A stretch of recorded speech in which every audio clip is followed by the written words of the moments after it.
Okay, so today I'm going to be reading this. As ever, it'll be 10 pages at a time. The inks on this one didn't turn out too good, so you'll have to bear with me on that one. Looks like I picked up the wrong packet. Never mind now. This is the front cover, and the tagline says, "This is real trouble with the neighbours." Alright, here we go.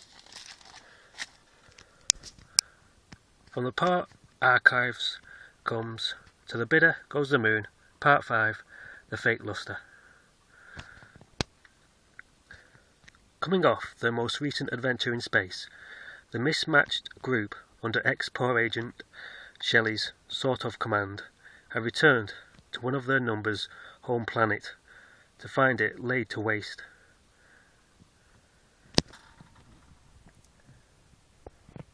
With revenge very much on their collective minds, topping second under greed on the well-used agenda, of course, two ships blast off Molnib, determined to get their hands bloody. Okay, Shelley, I'm still pretty new to this larking about in space, so what do you suggest as our next step?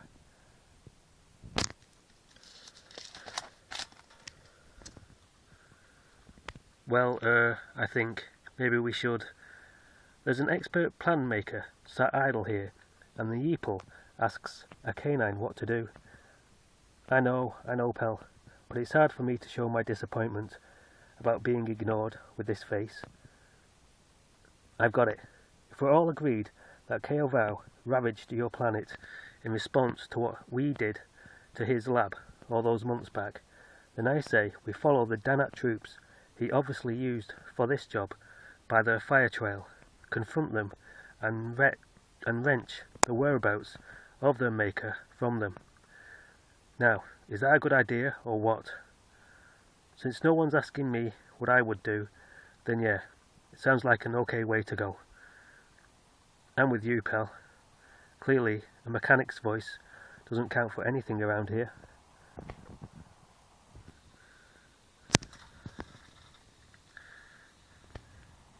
Good, Shelley.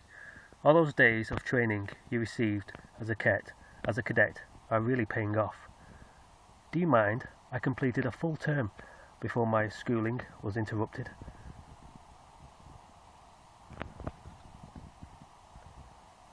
The poor ship and yeeple freighter fly side by side through Molnib's atmosphere until they lock onto the Danat's fire trail. Here they discover the sharp arc left behind them leads, disturbingly, to the neighbouring planet only a short distance away.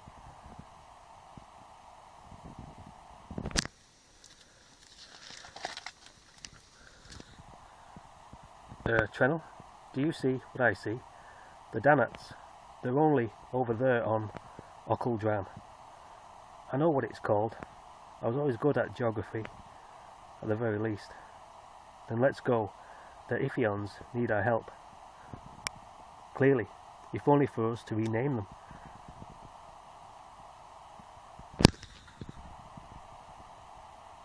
The two ships race through Ockledram's outer layers and cloud cover, and when in range, spot an unwelcome, familiar sight.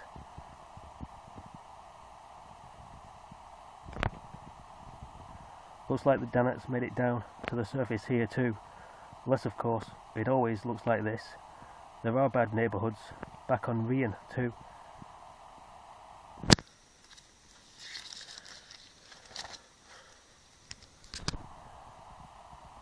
Let's go down for a closer look. There may still be someone left alive to tell us where the Danats are. I don't understand why p.a.w would order his Danats to attack Ockledram. They paid his excessive prices, albeit grudgingly. It's us he's angry at. Probably as an example to other worlds to not question his authority, quell the revolution before it begins. Are you sure we should be tangling with a creature as ruthless as Kale? Are there no other, smaller catering companies we can overthrow? I know Shelley here was really upset about a meal she had over on Fauville Ott.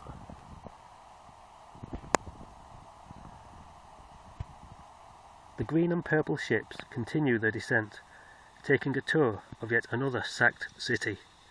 It is on this flyby that they are finally noticed by the new residents of this planet. Only possessing underdeveloped brains, the Danats were unable to think past their orders of levelling Moln-Ebe and its neighbour, so with nothing to do, they have set up home on their most recent conquest, and have become very protective of it.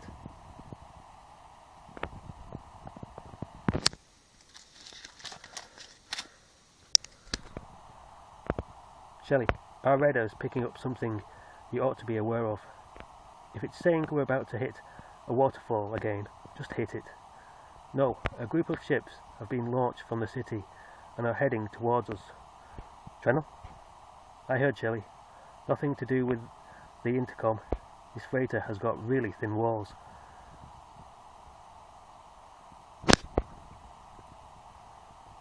A swift U-turn later, and the pair of ships are already exiting Occaldran's ozone. Unfortunately, Danats sit behind the controls of really fast ships and open relentless fire on the retreating vessels, of which the Yeeple freighter takes the worst punishment.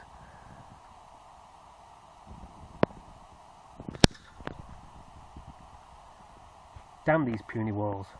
All these ships are good for is crop dusting, which does explain that musty smell. Shelley, this is Trennell. I've been badly hit. My ship's losing power, and I'm beginning to drift back down to the planet's surface. Hang on, Trennell. I can't let that happen. Remember, the Danats have been ordered to kill every Yeeple, and you are the last of your race. Thanks for reminding me. Now I hope I don't survive the crash.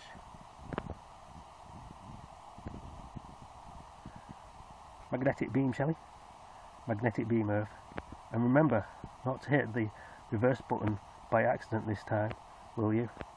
I don't want you stuck to the ceiling again when I need you in your seat.